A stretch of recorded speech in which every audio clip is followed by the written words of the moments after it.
大家好，我叫徐嘉文，来自上海多木的焊接技术员。今天呢，跟大家分享一下常用的焊接的几种方式。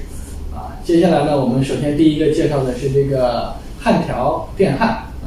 这个呢，焊接呢是咱们在焊接领域发展起来是最传统的焊接方式之一它有它的很多这个优势。它的优势呢，主要现在用于不用气体操作方便，包括在这个室外工作的时候它这个很容易进行操作。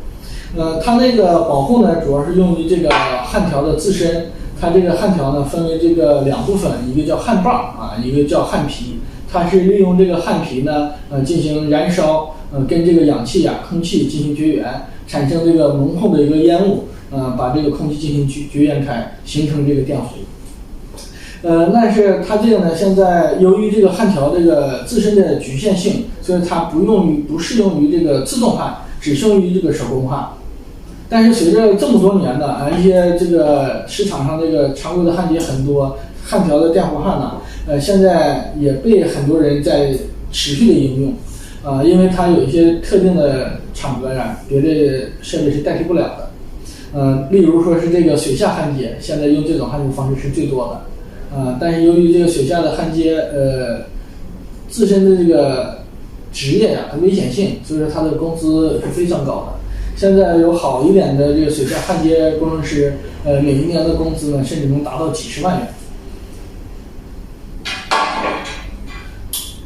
接下来呢，给咱们介绍这个是要做熔化级气体二氧化碳气体保护焊这个焊接呢，现在是近期发展起来的，被广泛用于这个生产。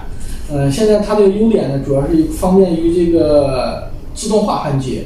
它属于是熔化级。这个利用这个焊丝进行跟这个工件进行产生一个电弧，把这个焊丝进行不断的融化。它这个优点呢，就是焊接的速度非常快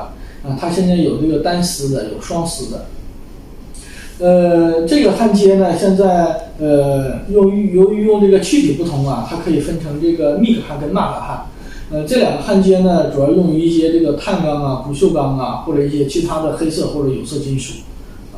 那随着现在科技的不断发展呢，现在在这个焊接过程当中，一些焊铝的或者一些现在新开发出来叫 CMP 焊，它这个焊接的性能是非常非常优越的。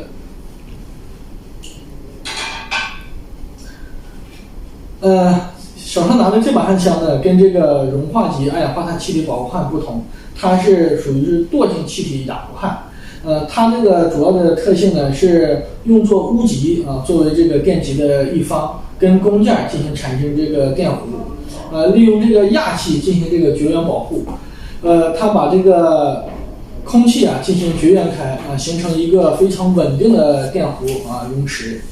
它现在呢主要广泛用于这个焊接不锈钢钛合金这种比较娇贵的一些材料。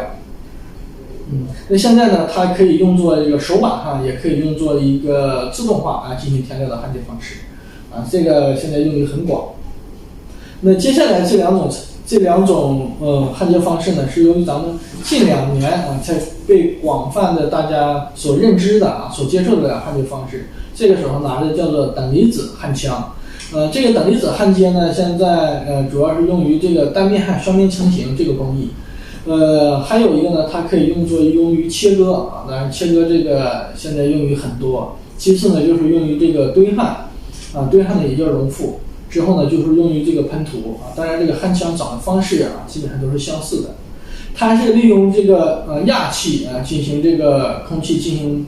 绝缘利用这个电弧进行这个强有质的压缩。在同等功率的情况下呢，它是氩弧焊的2到3倍。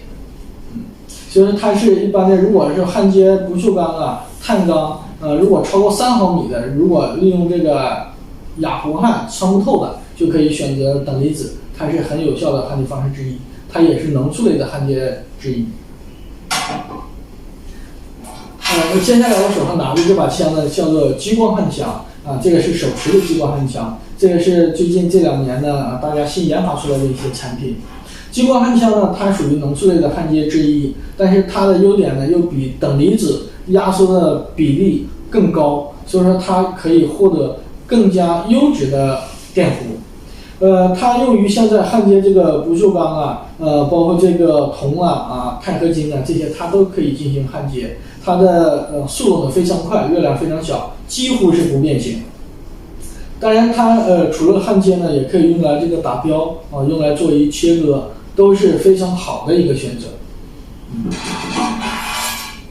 好，那今天给大家介绍了这5款的焊接方式，希望大家能有所了解。好的，谢谢。